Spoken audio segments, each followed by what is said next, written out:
It was a grey November evening in Cologne when Anna Richter thought about love for the first time in 3 years. At 38, she had long since come to terms with the fact that her life had other priorities. It had been almost 4 years since her divorce from Thomas, and since then she had focused exclusively on her career as an elementary school teacher and her 2 sons. Her small apartment in Ehrenfeld was modest but cozy, filled with children's books and her students' crafts. That evening, however, while the boys were spending the weekend with their father, the silence felt oppressive. Her best friend Sabine had been urging her to try online dating for months. During their last meeting in a cafe in the Südstadt, Sabine had been particularly persistent. She had met her partner a year ago through a dating app and constantly raved about how easy it had been. Anna had always dismissed the idea, finding excuses, hiding behind her work and the children. But on this quiet Friday evening, alone with a glass of red wine on the couch, she finally opened the App Store on her phone.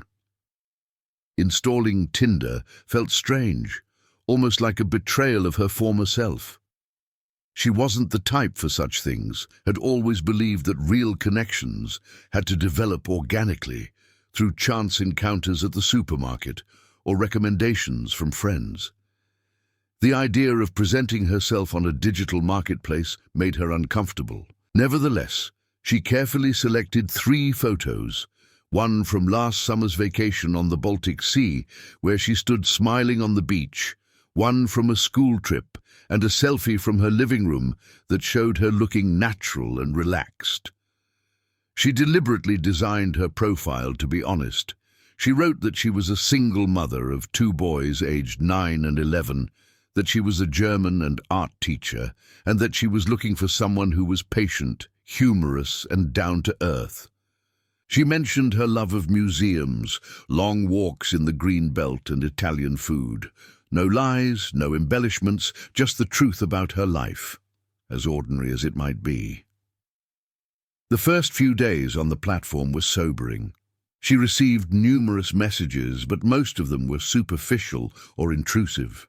Men who immediately asked for her cell phone number, who made suggestive comments about her photos, or who were obviously just looking for something casual. Anna was about to delete the app when a notification popped up on Monday evening. A new match with someone named Stefan Vogt. His profile was different from the others. The photos showed an attractive man, probably in his early 40s, with friendly brown eyes and a reserved smile. In one picture, he was wearing a dark grey sweater and standing in front of Cologne Cathedral. In another, he was with a golden retriever in a park. His profile text was short but appealing. Architect, father of a daughter, looking for someone to visit museums with and have honest conversations. No games, no drama. The first message arrived just a few minutes after the match. "Hello, Anna. I hope this message finds you in good spirits. Your profile appealed to me, especially the fact that you are a teacher.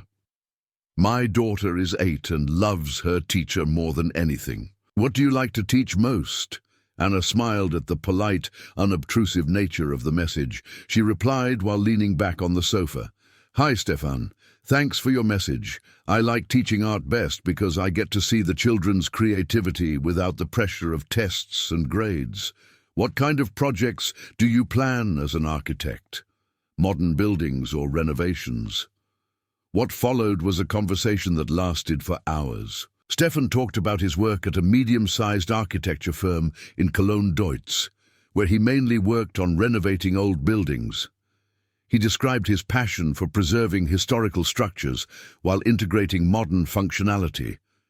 Anna talked about her students, the challenges of everyday school life, and the little moments of happiness when a child suddenly understood something they hadn't grasped before. Stefan asked thoughtful questions. He wanted to know how she found the balance between work and motherhood, whether she had support from her family, what her dreams for the future were. He listened, or at least he gave that impression with his answers, which referred to what she had said. It felt like a real conversation, not the superficial back and forth she was used to from other matches. On Tuesday morning, when Anna arrived at school, she found a message from him. "Good morning, Anna. I hope you slept well. I thought of you earlier today because I passed a playground on my way to work and saw a teacher collecting leaves with the children. It reminded me of our conversation about art projects. I hope you have a wonderful day with your students." These small gestures touched Anna more than she wanted to admit. It had been a long time since anyone had thought of her, since anyone had taken the trouble to send her a thoughtful message. They continued to text throughout the day, in between classes and meetings. Stefan told her about his daughter Leah, who lived with her mother, but spent every other weekend with him. He described his divorce as amicable, but painful, as something that had taught him what he really wanted in a relationship: honesty, reliability, respect. On Tuesday evening, he sent her a photo of an architectural model he was working on. It was an old factory building in Ehrenfeld that was to be converted into apartments. Maybe you know it. It's near the Neptunbad. Anna did indeed know it. She often went swimming there with her sons. The fact that he was working in her neighborhood suddenly made the connection seem more real, more tangible. By Wednesday evening, they had been texting for hours. Stefan had a way of opening up that seemed trustworthy to Anna. He talked about the loneliness after his divorce, about the nights when his apartment was too quiet, about his desire to have someone again with whom he could talk about his day. Anna shared her own feelings, the exhaustion of being a single parent, the moments when she wondered if she would ever have time for herself again, the quiet fear of remaining alone forever. "You are stronger than you think," Stefan wrote. "Being a single parent and helping so many children at school at the same time requires incredible strength. I really admire that." These words touched Anna deeply. No one had ever said that to her, at least not so directly. Her ex-husband had always taken her work for granted, and her family praised her, but in a fleeting way. Stefan, however, seemed to really see who she was. On Thursday morning, the news Anna had both hoped for and feared arrived. "Anna, I know we've only been writing for a few days, but I'd like to meet you in person. How about coffee this weekend? I know a nice cafe on the Rhine, quiet, with a great view, or if you'd rather do something else, I'm open to suggestions." Anna stared at the message, her heart beating faster. Part of her wanted to say yes immediately, but another part was cautious, doubtful. She called Sabine, who reacted excitedly right away. "That's great, Anna. A cafe on the Rhine sounds perfect, public, bright, lots of people. You have to try it. But be careful. Send me all the details of where and when you're meeting." Anna replied to Stefan on Thursday evening. "That sounds nice. How about Saturday at 2 o'clock? Which cafe do you mean exactly?" His reply came within minutes. "Perfect. The cafe is called Rheinblick. It's in the old town, right on the waterfront. I'll send you the address. And Anna, I'm really looking forward to meeting you." On Friday morning, however, another message arrived that changed everything. "Anna, I'm sorry, but I have to ask you for a favor. The cafe called today. They have water damage and are closed for the weekend. I have an alternative. I have a small architecture project in Königswinter, right on the Drachenfels. There's a beautiful wine bar there with a terrace and a view of the Rhine. It's a little out of the way, about a 30-minute drive, but the atmosphere is really special. Would that work for you? I could pick you up or we could meet there, whichever you prefer." Anna hesitated. Königswinter was no longer Cologne. It was further away, less familiar, but Stefan sounded sincere, and he even offered that they could meet there without him having to pick her up. She googled the wine bar, Drachenfels Terrassen, and found positive reviews, photos of a picturesque place with panoramic views. It looked legitimate. She wrote to Sabine, who reacted skeptically. "Königswinter. Anna, that's far away. Why not just another cafe here in Cologne?" Anna defended Stefan. "He has a project there, it makes sense. And it's a public restaurant, not somewhere in the middle of nowhere." Sabine relented but insisted. Okay, but you send me the exact address, his full name, a photo of him, and you call me every hour. Promise? Anna promised. She wrote back to Stefan. Okay, Königswinter sounds nice. I'll drive myself, then I'll be flexible. Let's say 2 o'clock? Stefan replied immediately. Perfect! I'm so excited, Anna. See you Saturday. On Friday evening, when Anna took her sons to their father's, she felt a mixture of excitement and nervousness. She had bought a new dress, dark blue, simple but elegant. She had her shoulder-length brown hair freshly cut. She wanted to feel good, confident, ready for a new beginning. Her sons noticed her good mood. "Mom, why are you smiling so much?" asked the younger one. Anna laughed. "Because I'm looking forward to tomorrow, sweetie. I'm meeting a friend." That night, Anna could hardly sleep. She lay awake, imagining the meeting, rehearsing topics of conversation, wondering if Stefan would be the same as he was in his messages. At 3 in the morning, she got up, made herself some chamomile tea, and read through all her messages again. Every word, every phrase, everything seemed perfect, perhaps too perfect. But Anna pushed her doubts aside. She deserved this chance, this opportunity to be happy again. On Saturday morning, she woke up early, took a long shower, and got dressed carefully. She texted Sabine at noon. "Leaving now.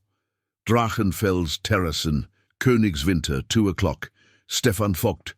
I'll call you at 3. Sabine replied immediately with a thumbs-up emoji and a "Good luck, be careful." The drive to Königswinter was picturesque. Anna took the A3 south, the Rhine glistening in the autumn sun to her right. The landscape became hillier, more wooded, more idyllic. She listened to music, hummed along, felt alive in a way she had almost forgotten. At 1:45 p.m. she reached Königswinter and followed the signs to Drachenfels. The roads became narrower, more winding, leading uphill through dense forests. According to the GPS, the restaurant was supposed to be halfway up the Drachenfels, but as Anna followed the route, the road became increasingly deserted. She passed the last residential area and drove past a parking lot that was almost empty. The GPS showed 5 minutes to go. Anna felt a slight unease, but she drove on.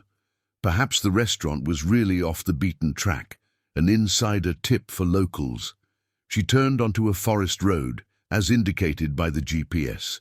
The road was unpaved, bumpy, covered with autumn leaves. After 200 meters, she reached a small clearing with a single parked vehicle, a silver Audi. Stefan was standing next to it, waving and smiling.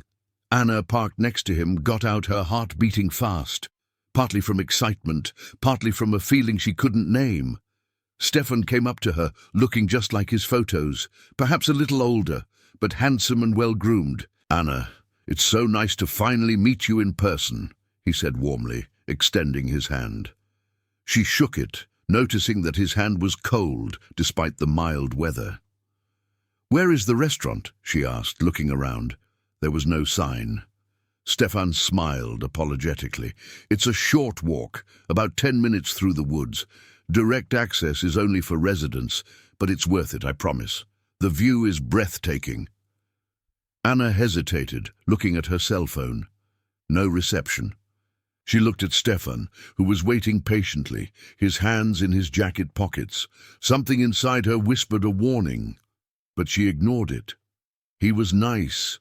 He was right. She was already here. "Okay," she said, smiling uncertainly. "Show me the way."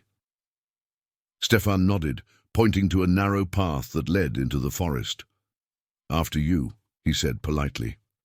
Anna walked ahead, hearing his footsteps behind her, hearing the crackling of twigs under her feet. The trees closed in above them, the sunlight becoming patchy shadows. And as Anna walked deeper into the forest, she had no idea that these were the last steps of her life. The forest path was narrower than Anna had expected. Roots broke through the earthy ground, and damp leaves muffled her footsteps to a soft rustle. She tried to ignore her growing unease as she walked ahead of Stefan. The path wound deeper between the beech and oak trees, which stood so densely here at Drachenfels that hardly any sky was visible. "Is it much further?" Anna asked, trying to keep her voice light. Her hand clutched her cell phone in her jacket pocket, even though she knew there was no reception up here. Stefan was now walking directly behind her. She could hear his breath, calm and steady. "Not much further," he assured her. "The forest will open up soon, and then you'll see the terrace. It's really impressive. You'll love it." Anna nodded, although he couldn't see it from behind. She tried to remember the pictures she had seen of the restaurant online. Wooden tables with red and white checkered tablecloths, wine glasses in the sunlight, cheerful guests looking out over the Rhine. But here there was only silence, interrupted by the creaking of branches in the wind and the distant call of a bird. After another 5 minutes, the path did indeed widen. They reached a small clearing about 20 meters in diameter, surrounded by dense undergrowth, but there was no restaurant, no terrace, no tourists. Just an old wooden bench, half rotten, and the smell of damp earth and moss.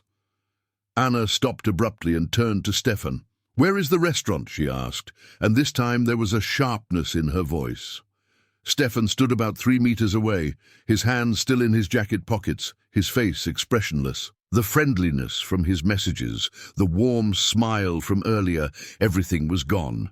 His eyes were now cold, calculating, and for the first time Anna noticed how tall he really was, how broad his shoulders, how physically inferior she was to him.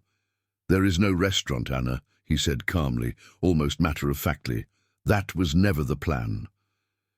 His hand slowly pulled something out of his jacket, and Anna's heart skipped a beat when she saw the knife. It wasn't a big hunting knife like in the movies, but a simple, practical tool with a mat blade. But at that moment, in that clearing, it was the most terrifying thing she had ever seen. Anna staggered back a step, her mind racing. All the true crime podcasts she had ever listened to, all the news stories about missing women, everything flashed through her mind at once. Her body screamed at her to run, but her legs felt like lead. "Stefan, please," she whispered, her voice trembling. "I have children, 2 sons. Please don't do this." Stefan tilted his head slightly, as if considering her words. "I know about your sons, Anna. You told me everything, remember? How old they are, that they play soccer, that the younger one is afraid of spiders. You were so open, so trusting. That makes it easier." He took a step toward her, and Anna backed away until her back hit a tree trunk. Something inside her snapped at that moment. The paralysis gave way to a sudden, desperate clarity. She wasn't just going to die. Not here, not like this. Her sons needed her. Sabine was expecting her call. Somewhere, in the real world beyond this forest, her life was waiting for her. With a cry, Anna threw herself to the side, stumbled over a root, but caught herself and ran. She had no idea which direction she was running in. The forest was a maze of trees and shadows. Branches whipped her face, thorns tore at her clothes. Behind her, she heard Stefan not running but walking methodically, as if he had all the time in the world.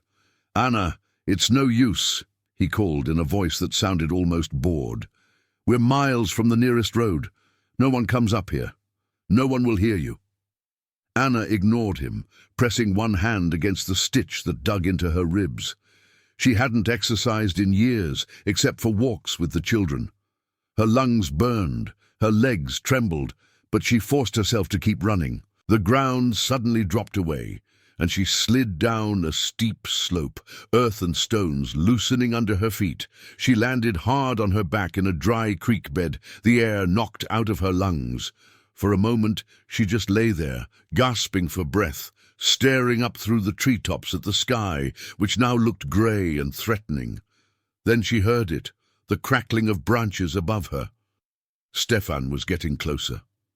Anna forced herself to get up, every muscle screaming in pain. The creek bed led downhill between rocks. She followed it, her shoes slipping on the wet stones, but it was her only option. "You're only making it harder for yourself," Anna's voice echoed between the trees. "I've done this 3 times before."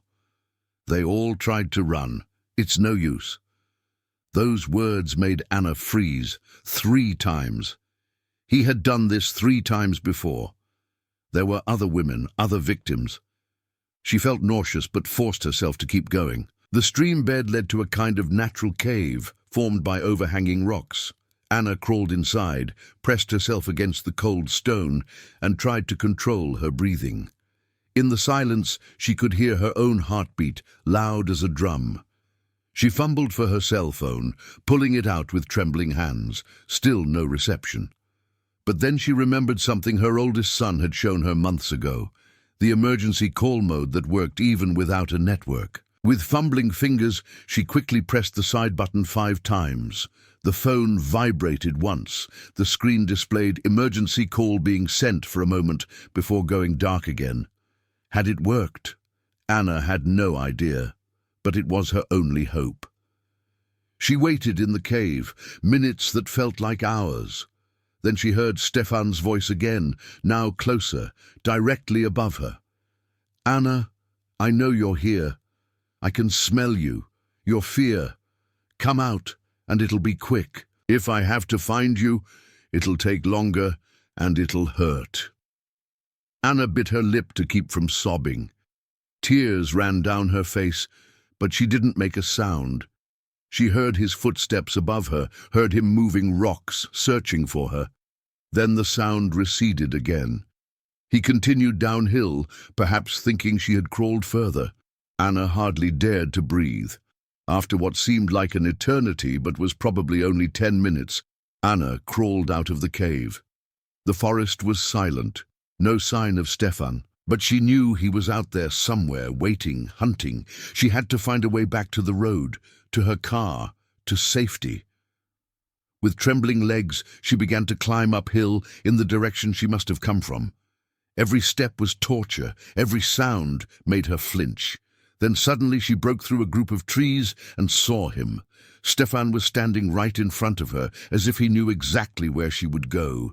His face showed no emotion, only a terrible, patient determination. This time there would be no escape. Anna stared at Stefan, her body caught between the instinct to flee and the exhausted realization that she had nowhere to run. Her legs trembled, her lungs burned, and Stefan stood there, barely out of breath, the knife loosely in his hand. The way he looked at her was the worst part, not with hatred, not with anger, but with a terrible indifference, as if she were just a task that had to be completed. "Please," Anna whispered again, her voice hoarse. "My sons are waiting for me. My best friend knows where I am. The police will come." Stefan smiled for the first time, but it wasn't the warm smile from his profile photos. It was cold, knowing. Sabine will worry, that's true, but it will take hours before she convinces the police that something is really wrong, maybe a day, and searching this forest will take days, if not weeks. He took a step toward her, slowly, deliberately. "Do you know how often women are reported missing and then just turn up again? The police don't take it seriously at first. They'll think you got cold feet and went home. After all, your car isn't here anymore." Anna didn't immediately understand what he meant. Then it hit her like a blow. He had a key to her car, or he knew how to hotwire cars. He would drive it away, cover all his tracks. "You planned all this," Anna said, and suddenly she was overcome by an icy rage that was stronger than her fear. From the beginning, the profile, the messages, the supposed daughter, it was all a lie. Stefan tilted his head. "Not everything. I really am an architect, just not the one you thought I was." The real Stefan Vogt lives in Munich and has no idea that I used his identity. The photos were easy to find. His life seemed perfect to imitate. Anna thought of all the hours she had spent writing to him, the feelings she had developed, the hope for a new beginning. It had all been manipulation, a carefully constructed trap. "How many," she asked, her voice now firmer, "how many women have you killed this way?" Stefan hesitated, as if considering whether it was important to answer her. Then he shrugged. You're the fourth. They were all like you, single mothers, lonely, desperate for affection. You make it so easy. A few kind words, a little attention, and you entrust your life to a stranger. The words hit Anna harder than any physical blow, because they were true. She had trusted, had longed so much for someone to see her, to appreciate her, that she had ignored all the warning signs, the overly quick intimacy, the remote location, the lack of a restaurant. She had seen it all, and still continued. "I'll fight," Anna said suddenly, her hands clenching into fists. "I'll scratch, bite, scream. I'll make sure they find your DNA, that they know who you are." Stefan sighed as if it were all terribly tiresome. That's what the others said. It didn't change anything. He moved quickly, faster than Anna could react. The pain came so suddenly that Anna didn't understand what had happened at first. Then she saw the red on her jacket, felt the warmth spreading. Her knees buckled, and she sank to the ground, her hand automatically pressing against the wound in her side. Stefan stood over her, the bloody knife in his hand, his face still expressionless. Anna tried to speak, but only a gasp came out. She thought of her sons, of the breakfast they had eaten together the previous morning, of the way the youngest still called her Mom, even though his friends thought it was uncool. She thought of Sabine, who was probably waiting for her call now, slowly becoming worried. The last thing Anna saw before darkness engulfed her was the grey November sky through the bare branches of the trees, and the last thought that crossed her foggy mind was a silent apology to the two little boys who would never understand why their mother had not come home. Sabine Hartmann looked at her cell phone for the 5th time. 4:20 p.m. Anna should have called 20 minutes ago. She tried to ignore the rising unease as she stood in her kitchen in Cologne-Sülz, cutting vegetables for dinner. Maybe the meeting had gone so well that Anna had lost track of time. Maybe they were sitting there with a second glass of wine, laughing about something, but Anna wasn't the type to break promises, especially not when it came to safety. Sabine typed a message. "Hey, everything okay? Waiting for your call." The message was marked as delivered, but Anna didn't read it. At 4 p.m., Sabine tried to call, straight to voicemail. No ringing, just the automated message. The phone was either turned off or out of range. At 5 p.m., Sabine began to seriously doubt. She called Anna's ex-husband, trying to sound casual. "Hi, Thomas. Is Anna with you by any chance? I'm trying to reach her." Thomas sounded confused. "No, the boys are here, but I think Anna wanted to do something with a friend today." "Why?" "Oh, nothing. She probably forgot to charge her cell phone," Sabine lied, and quickly ended the conversation. At 6 p.m., as darkness fell over Cologne, Sabine drove to Anna's apartment in Ehrenfeld. She had a key for emergencies. The apartment was empty, tidy, no signs of a rush. Anna's school bag was hanging on a hook. Her slippers were by the door.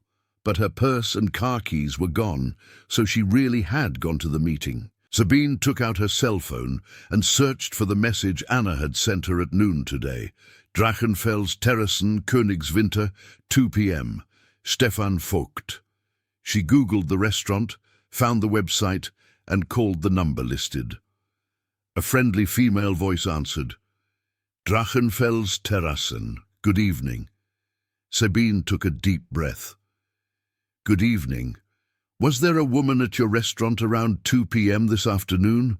Medium height, brown hair, presumably with a man named Stefan?" There was a pause. "We only had a few guests this afternoon because of the bad weather. What was the name of the reservation?" Sabine felt her stomach tighten. There probably wasn't a reservation. "Can you check if anyone named Vogt was there at all?" Another pause, then, "No, I'm sorry. No Vogt on our list." Sabine hung up, her hands now shaking. Anna had never arrived at the restaurant, or they had never been there. At 7 p.m., Sabine called the police. The officer on the other end of the line sounded professional, but not particularly alarmed. How long has your friend been unreachable? About 5 hours.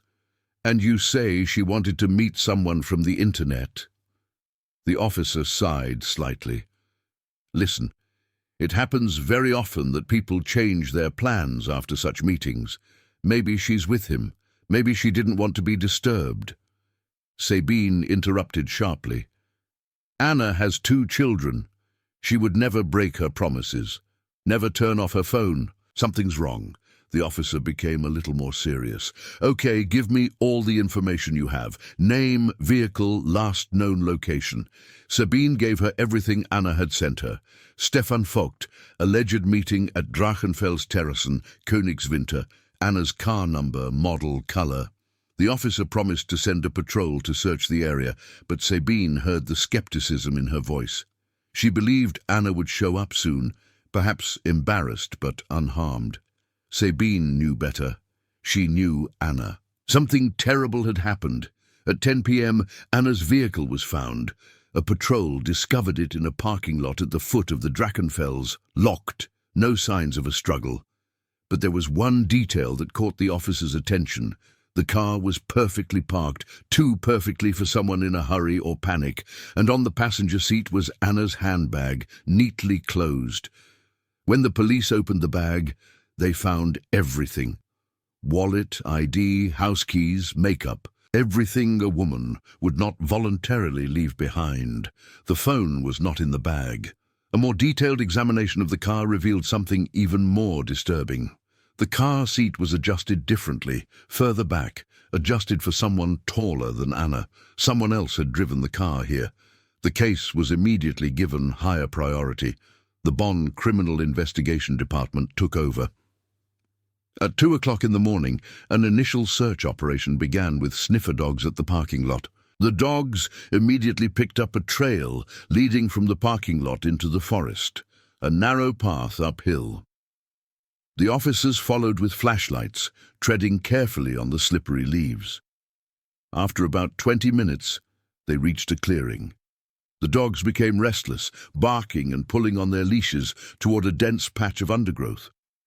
One of the officers shone his light there, and the beam fell on something dark between the leaves. He moved closer, bent down, and his face turned pale. Anna Richter lay there, half covered by branches and earth, her eyes open and empty, her jacket dark with dried blood. The officers immediately secured the scene and called for forensic evidence collection. Sabine received a call at 4 in the morning. She heard the words, understood them rationally, but emotionally she couldn't comprehend it. Anna was dead, murdered, by a man she had met on the internet, a phantom with a false name. Chief Inspector Werner Schröder of the Bonn Homicide Division stood in the clearing in the forest above Königswinter on Sunday morning and watched as the forensic team documented every inch of the scene. He had been with the police for 22 years and had seen a lot, but these cases, in which women were lured into traps through online dating, were becoming more frequent and more organized. The initial examination of Anna's body had revealed a single stab wound, precisely placed, fatal within minutes. No signs of sexual assault, no unnecessary brutality. This was not a crime of passion or rage.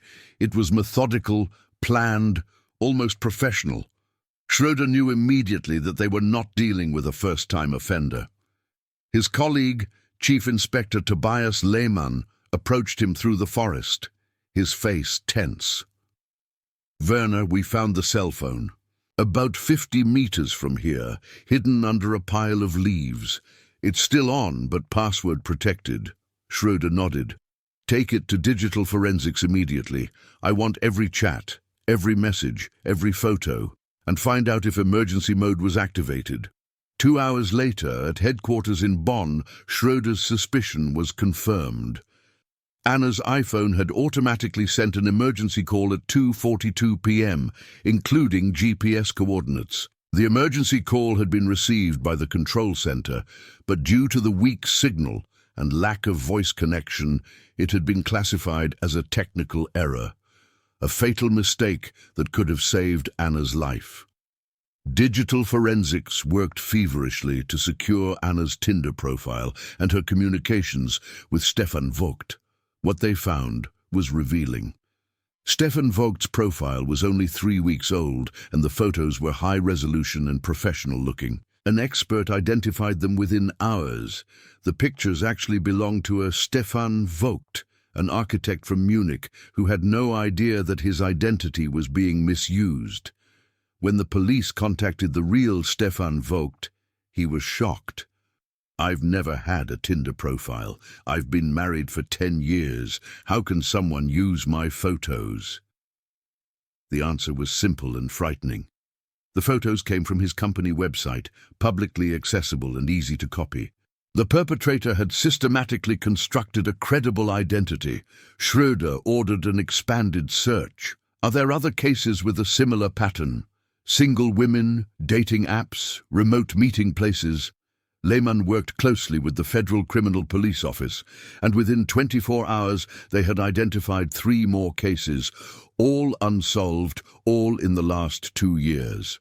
July 2022, Düsseldorf, Petra Hoffmann, 41, divorced, disappeared after a Tinder date. Her car was found in a wooded area near Erkrath, her body 3 days later. Single stab wound, no sexual assault. The man she was supposed to meet had called himself Marcus Weber. The profile had been deleted after her disappearance. March 2023, Koblenz. Claudia Neumann, 39, single mother, was reported missing after a dating app meeting. Her body was discovered in a wooded area near the Moselle River. Cause of death: stab wound. Her date had called himself Thomas Becker. Here too, the profile had disappeared without a trace. September 2023, Aachen. Catherine Müller, 43, a widow, died in similar circumstances. The man had called himself Andreas Schmidt. Another false name, another deleted profile. A clear pattern emerged. All of the victims were between 38 and 43 years old, all single with children, and all had met the perpetrator through dating apps. He used a different name and different photos each time, but the method was identical. Build trust, lure the victim to a remote location, kill, cover his tracks. The BKA brought in a profiler. Criminal psychologist Dr. Melissa Klein analyzed the cases and presented her findings. We are dealing with a highly organized perpetrator who proceeds methodically. He carefully selects his victims, women in vulnerable phases of life. The killings are not impulsive, but planned. He probably feels no empathy and sees his victims as objects. This points to an antisocial personality disorder. Schröder interrupted. "How do we find him?" Dr. Klein hesitated. "That's the difficulty. He leaves no DNA, no fingerprints, no digital traces that lead to his true identity. He is tech-savvy, probably uses VPNs, disposable emails, false registrations. But he made a mistake. Anna's emergency call. That means he was in the area at the time of the crime. Maybe there are witnesses, surveillance cameras, other clues. The police launched a public manhunt. They published the fake profiles and asked the public for information. Within hours, dozens of women who had had similar experiences came forward. Men who seemed too perfect, who wanted to lure them to remote locations, who suddenly disappeared when the women expressed doubts. A witness from Cologne, a 45-year-old teacher named Daniela Berg, came forward with a particularly compelling account. 3 months ago, I had contact with someone who called himself Patrick Lorenz. Everything was just like with Anna. The messages, the way he spoke. He wanted to meet me at a wine bar in the Eifel region. But I cancelled at the last minute because my daughter got sick. After that, he never replied again, and the profile was gone. Schröder listened attentively. "Do you have screenshots of the conversations?" Daniela nodded. "Yes, I always keep everything, just to be on the safe side." The police analyzed the messages, comparing the writing style and the wording. It was the same perpetrator, no doubt. But who was he really? The breakthrough came 2 weeks later by chance. A gas station in Siegburg had surveillance footage from Saturday afternoon, the day of Anna's death. A silver Audi, exactly the model that several witnesses had seen near the scene of the crime, filled up at 5 p.m. The man who paid was wearing a baseball cap, but facial recognition provided an 80% match. His name was Oliver Brandt, 44 years old, an IT specialist from Leverkusen, divorced, no children according to the registry, an unremarkable life. But when Schroeder's team dug deeper, they discovered inconsistencies. Brandt had changed his place of residence 5 times in the last 3 years, always after the murders. He owned 3 different vehicles, all registered under slightly altered names. And his professional background in IT security perfectly explained how he was able to cover his digital tracks. On November 28th at 6 in the morning, a special task force stormed Brandt's apartment in Leverkusen-Wiesdorf. They found him asleep, and he offered no resistance. In his apartment, investigators discovered a laptop with encrypted files that took days of work to crack. What they revealed was shocking. Screenshots of dozens of dating profiles, detailed plans for future meetings, and photos of the crime scenes. Oliver Brandt had documented everything like trophies. The trial began in June 2024 at the Bonn Regional Court. The evidence was overwhelming. DNA traces from 2 victims in his car, digital forensics linking him to all the fake profiles, and his own records. Brandt remained silent throughout the trial, showing no remorse, no emotion. The victims' families were all present. Sabine Hartmann read a victim impact statement on behalf of Anna's sons. Her voice broke several times, but she made it to the end. Anna was a wonderful mother, a loving friend, a dedicated teacher. She deserved love and respect, not this cruel end. Her sons ask every day why their mum didn't come home. How do you explain that to a 9-year-old child? The verdict was announced on July 15, 2024. Oliver Brandt was found guilty of 4 counts of murder. The judge pronounced the sentence in a firm voice: life imprisonment, followed by preventive detention. The particular severity of the guilt was established. Sabine left the courtroom with a feeling of hollow satisfaction. Justice had been served, but Anna would not be coming back. Her sons would grow up without their mother. 3 other families bore the same burden. A year later, Sabine founded an online dating safety initiative in Anna's name. She gave talks at schools, organized self-defense classes, and advocated for stricter verification on dating platforms. Anna's story became both a warning and a legacy. Her grave in Cologne's Meliten Cemetery is regularly visited by students, friends, and strangers who have heard her story. The gravestone reads, Anna Richter, beloved mother and teacher. Her death must not have been in vain.